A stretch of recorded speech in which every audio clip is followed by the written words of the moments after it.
Hey everyone, and welcome to another deep dive. Today we're going to be looking at electric vehicles. In Europe specifically. That's right. And more specifically, we're going to try to answer one question. Yeah, will building more charging stations actually lead to more people driving electric cars? It's a really good question. Yeah.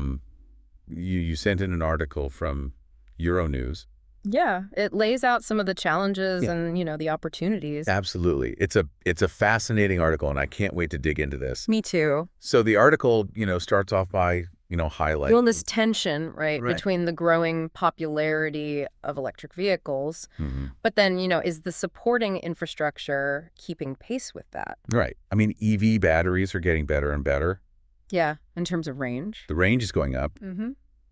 But it seems like the availability of charging stations isn't really keeping up, and The reliability too? reliability, Yeah. Like finding a charger that actually works, that's a big concern. And here's a stat that really jumped out at me from the article. 61% Wow. of all the charging points in the entire EU The entire EU. are concentrated in just 3 countries, Okay. Germany, France, and the Netherlands. Yeah. What do you think about that? Well, I think it really underscores that perception doesn't always match reality. We often, think about EV adoption being much more widespread, but, this concentration suggests there's a potential imbalance. Yeah, that's a really good point. And it kind of makes you wonder, with this uneven distribution, Right. does it feed into this chicken and egg problem? Oh, for sure. Do governments and companies invest heavily in building charging stations? Hoping to entice people. Right, hoping to get people to buy EVs, or do they wait until more people have EVs? And then scramble to catch up. Exactly. Yeah. It's a tough question. It is. It's tricky because, we've seen this with other technologies. Like you think about the early internet. Right, or even cell phones. Yeah. Mobile phone networks. Yeah. There's always this tension. Do you build the infrastructure in anticipation of demand? Right. Or do you react to existing demand? And I think with EVs, we're getting to this point where it's not really an either. Right. We need both. We need both, yeah. So you're saying that EV demand and the supporting infrastructure, they need to grow together. They have to grow together, yeah. More in sync. More in sync. Yeah. Okay. That makes sense. Right. Because, imagine if you went out Right. and you bought your first EV and you were really excited about, All the benefits. saving the environment, the technology. Right. But then you go on a road trip Yeah. and you can't find a charger. You're constantly anxious about it. Right. Yeah. That wouldn't be a very fun experience. Not at all. And that's where, I think about those early adopters. The pioneers. Yeah, the pioneers of EVs. Yeah. They were willing to deal with that. Yeah. They put up with a lot. Limited range. Fewer charging stations. Yeah. That must have taken a lot of A lot of patience. patience and commitment, right? Yeah, absolutely. They really paved the way for the EVs that we see today. They were willing to accept compromises because they really believed in the tech and the potential. But as EVs become more mainstream, Yeah. those early adopter compromises, people aren't going to accept that. No, they're going to expect the same level of convenience as a gas-powered car. Exactly. It's got to work. It's got to work, yeah. And that brings us to the issue of charging station reliability. Yeah, because it's a big one. It's huge. Oh. The article mentions that 1 in 3 EV charging attempts fail. It's a lot. That's a lot. That's a pretty startling statistic. It is. And you think about it this way. Imagine if 1 out of every 3 times you went to a gas station, you couldn't fill up your tank. Yeah. Would you start to reconsider your choice of vehicle? I would, definitely. Yeah. So let's break it down. What are the reasons for these failures? What's causing them? So the article does a good job of laying it out. Nearly half of the failures are because of communication errors Okay. between the charging unit itself and the back-end systems that manage them. Okay. And it's often because they rely on a 4G connection, Right. which, isn't always reliable. Especially in more remote areas. Exactly. And then, another big chunk, like 44%, it's those cable locking problems Yeah. where you just can't unplug your car. Super frustrating. Yeah, it's interesting because I was thinking about those times. Right. When I've gone to a gas station and the pump hasn't worked. Right. It happens occasionally. But it happens, yeah. But is this charging station reliability problem really that different?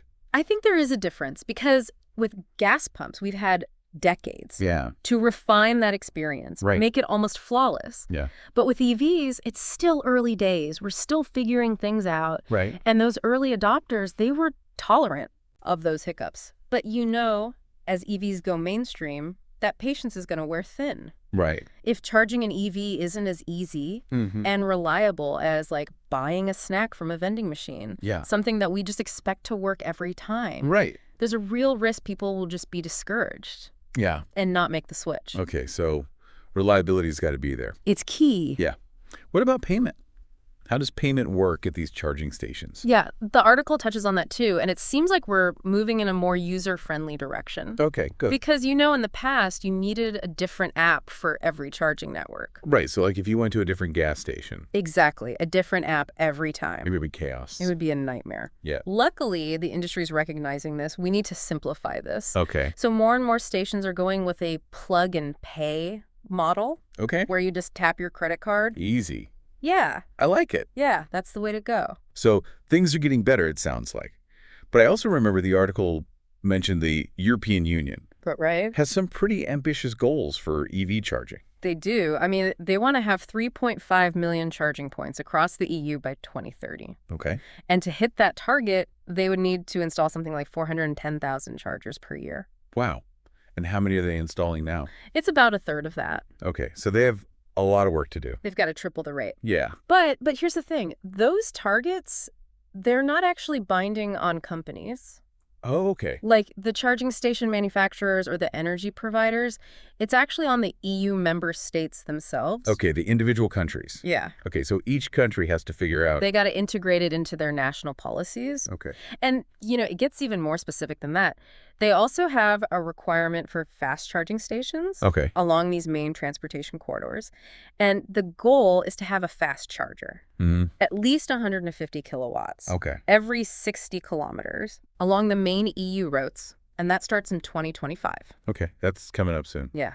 Is that realistic? I mean, is that actually going to happen? It's a good question because right now, only 1 in 8 public chargers in the entire EU is a fast charger. Okay. So there's a big gap to close. Yeah, it seems like they have a lot of work to do. They do. It's going to require a lot of investment coordination Mm-hmm. from both governments and the companies that are building these networks. It sounds complicated. Yeah. But before we move on, I'm curious, Yeah. the article also mentioned that, meeting these goals is going to require a lot of money. Right. What about the economic side of things? Yeah, that's a big part of it. What are the implications there? I mean, it's not just about the initial investment in building the infrastructure. Right. Think about the jobs. Uh, All the jobs that'll be created in manufacturing, Installation. installation, maintenance. This shift to EVs could create this whole new sector of economic activity. Right. It's not just about the environment. It's about jobs and the economy, too. Absolutely. It's an economic opportunity. So there are a lot of potential benefits here. A lot of potential. Okay. But let's go back to that user experience for a second. Sure. We talk about the frustration of unreliable chargers, Mhm. the hassle of multiple apps. Right. What about the actual charging stations themselves? The design, Yeah, like could those be improved? of course. Design is a big deal. No one wants to stand around in a dark parking lot, Yeah. fumbling with their phone in the rain. Yeah, that doesn't sound fun. We need charging stations that are well lit, that feel safe, that maybe even have some amenities Okay. while you wait. So like a coffee shop or a convenience store. Yeah, why not? Or some comfortable seating and some Wi-Fi. Right. The more we can integrate charging into our daily lives and make it a pleasant experience, the more appealing EVs will become. Okay, that makes a lot of sense. So it's not just about the technology, it's about the whole experience. The whole experience, yeah, it's got to be good. Yeah. But I'm curious, what about the rest of the world? Is Europe going to be a leader in this global EV market? That's a great question. Europe has those ambitious targets. They are making progress, Mm-hmm. but there's some stiff competition. Okay. I mean, China, for example, they've invested heavily. Mhm. Their market is growing so fast. The U.S. is lagging behind Okay. in some ways, but they're also making progress. So it sounds like it's a race to the top. In many ways, it is. Yeah. It's not just about who gets there first. It's about creating a system that's actually sustainable, that benefits everyone no matter where they live. That's a good point. Okay, so we've talked a lot about the big picture stuff. But I have one final question for you. If you could design the ideal EV charging experience, what would it look like? Oh, this is the fun part. Okay, if I had a magic wand, 3 things. Okay. First, universal compatibility. Imagine you can plug in and pay at any charging station. Doesn't matter what car you're driving, what network it is, no more juggling apps, membership cards. That sounds amazing. I would love that. Right. Yeah. Okay, second, ultra reliability. Imagine chargers that work every time. Yeah. No more range anxiety, no more faulty equipment. You just pull up, you know it's going to work. Like a vending machine. I love that analogy. Right. The vending machine, it just works. It always works. Okay, what's number 3? Number 3, they gotta be seamlessly integrated into our lives. Okay. Imagine charging hubs, conveniently located at shopping malls, grocery stores. The park, your work. Your workplace, exactly. Just, places where people naturally go. It just becomes part of your day. Effortless. Yeah, okay, I'm sold. Right. Sign me up for that future. Yeah. But let's bring it back down to earth for a second. What are some, more realistic steps that could be taken to accelerate this whole transition to EVs in Europe? Well, I think we need a multi-pronged approach. Mm-hmm. First, we've got to incentivize people to buy EVs. Okay. Tax breaks, Yeah. subsidies for charging infrastructure, maybe even congestion pricing that favors electric vehicles. So you're talking about making it more appealing. Make it more appealing financially. Financially and practically. Practically, yeah. Yeah. Make it easier. Yeah. Second, we got to prioritize building that robust, reliable charging network. Okay. We need clear targets, streamlined regulations, and we need collaboration. Yeah. Governments, private companies, everybody working together. And that brings us back to those EU targets. Exactly. It's not just about setting the goals. It's about Making them happen. making them happen, yeah. Having the policies and the infrastructure. Okay. And then finally, we got to educate people Yeah. about the benefits. Address any concerns they have about the range, cost, charging. We need to make sure people feel informed and confident. Okay, so there's a lot to do. But it sounds like things are moving in the right direction. I think they are. There are challenges, but I also think there's a sense of urgency. And people understand this transition is not just desirable. Yeah. It's essential We've got to do this. for the planet. All right, so we've covered a lot of ground here in part 1. We have? And we're going to take a quick break, Okay. but we'll be right back Sounds good. to continue this deep dive. Looking forward to it. So don't go anywhere. Welcome back. Before the break, we were talking about, the economic and the political forces that are really kind of driving this shift toward electric vehicles. Yeah, and I think it's important to acknowledge, too, this transition isn't happening in a vacuum. There's so much going on. Right. Environmental concerns, government regulations, the tech's getting better, consumer preferences are changing. It's really fascinating to see all these forces at play, shaping the future of how we get around. It is. It's like watching all these pieces of puzzle coming together in real time. But let's shift gears a bit and talk about charging infrastructure. Because it's not just about having a bunch of chargers. Right. We need different types of chargers. In different places to meet different needs. Exactly. So can we break that down a little bit? What are the different kinds of charging infrastructure? Yeah, so you've got a whole range of options, and each has its own, advantages and disadvantages. Okay. So let's start with home charging. Okay. Probably the most convenient for a lot of EV owners. I could see why. It's like having your own little gas station. Right, in your garage. Yeah. But of course, not everyone has a garage or a driveway. Right. What about people who live in apartments? Yeah, or cities where parking is limited. That's a real challenge for EV adoption. That's a big one. And that's where public charging comes in. Okay. And within public charging, you've got everything from slower Okay. level 2 chargers, which you might find at a shopping mall or your workplace, Okay. to these DC fast chargers. Right. The fast chargers. That can give you a big boost in a short amount of time. So it's kind of like having different levels of fuel for your EV. Yeah, that's a good way to think about it. Depending on, how far you're going, how fast you need to get there. Exactly. So can you tell me a little bit more about those fast chargers? Yeah, those DC fast chargers, they deliver a really high-powered charge. Okay. And it takes way less time than a level 2 charger. Okay. And that's really important for longer trips or people who are, pressed for time. Right. They can't wait around for hours. Right. It makes those longer road trips a lot more feasible. Yeah, absolutely. I remember the article talked about, those fast chargers Yeah. having to be installed along major highways in Europe. Right. They want to have a network Okay. of fast chargers every 60 kilometers Oh. on those main routes. And that's really about Reducing range anxiety? reducing range anxiety, making those long-distance EV trips practical. Imagine driving from Lisbon to Helsinki without having to worry about running out of juice. Yeah, that would be incredible. Yeah, that's the goal. It makes me think about all those gas stations we see along highways now. Are we talking about replacing those with charging stations, or is it going to be something totally different? It's a good question, and it's probably going to be a mix of both. Right. Some gas stations are already starting to add chargers, Okay. but we're also probably going to see these whole new types of charging hubs popping up. Okay. And these hubs, they might offer more than just charging. Oh, interesting. They could have restaurants, shops, other amenities. You could grab a coffee, do some shopping, maybe get some work done while your car is charging. Yeah, like turn it into a destination. Exactly. Turn it into a more pleasant experience. But while we're talking about access, we can't forget about people in rural areas. Right. How do we make sure that everyone has access to charging? Yeah, because rural charging is a different beast. It's a different challenge. You can't just put a bunch of chargers on a busy city street corner. Right. We need some different solutions out there. Partnering with local businesses, maybe. Okay. Community centers to install chargers.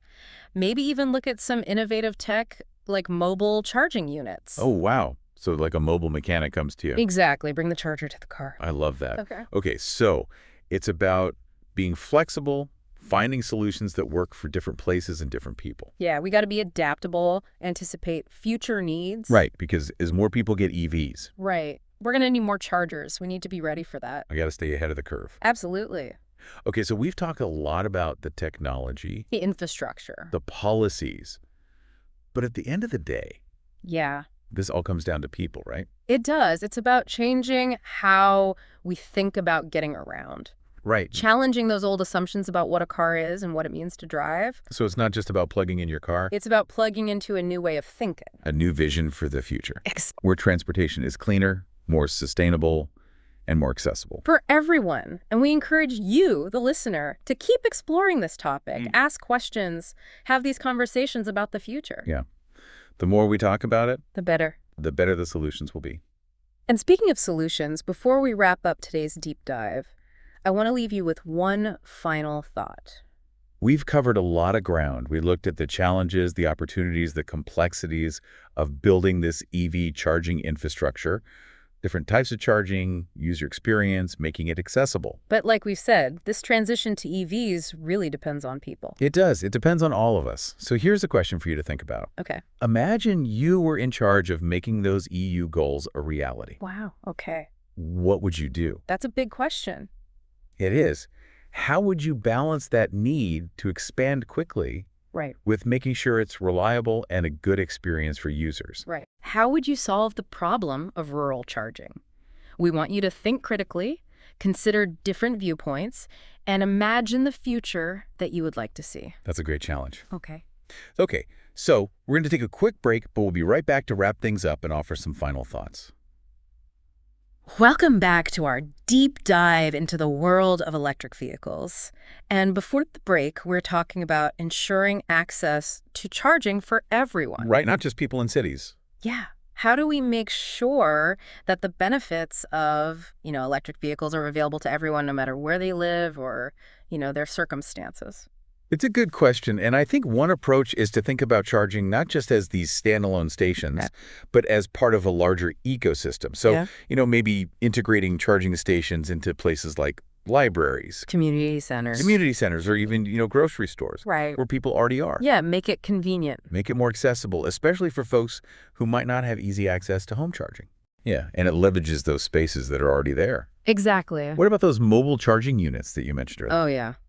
Those could be a game changer. Yeah. Especially for people in rural areas or people with limited mobility. Right, like a mobile mechanic. Right. You call them up, they bring the charger to you. That's awesome. Okay, so mobile charging, that's a great solution. What about making those public charging stations that we talked about Right.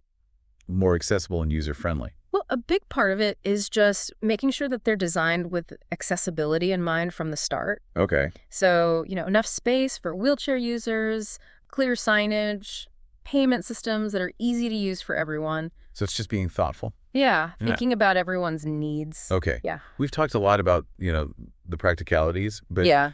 I think we need to address the elephant in the room. Range anxiety. Range anxiety is a real thing.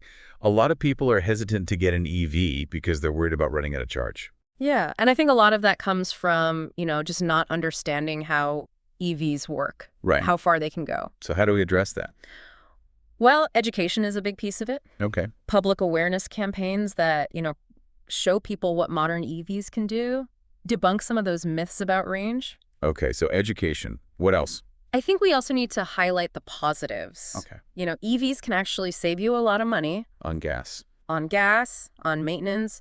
And of course, they're better for the environment. Right. I think sharing those stories of people who've made the switch and, they're making a difference. It's inspiring. It's inspiring. It shows people that they can be part of the solution. Absolutely. All right, so as we wrap up our deep dive into, electric vehicles in Europe, I want to leave our listeners with one final thought. We've talked about the challenges, the opportunities, the whole process of building this charging infrastructure. And it's complicated. There's technology, there's policy, there's that human element. But at the end of the day, the future of this whole thing of electric mobility rests on us. It does. Our choices, our actions. We've got to stay informed. We got to talk about it. Advocate for those solutions. That are going to make a difference. So thank you for joining us on this journey. Yeah, thanks for listening. We hope you learned a lot and feel empowered. And excited about the future. To keep diving deep, stay curious. See you next time.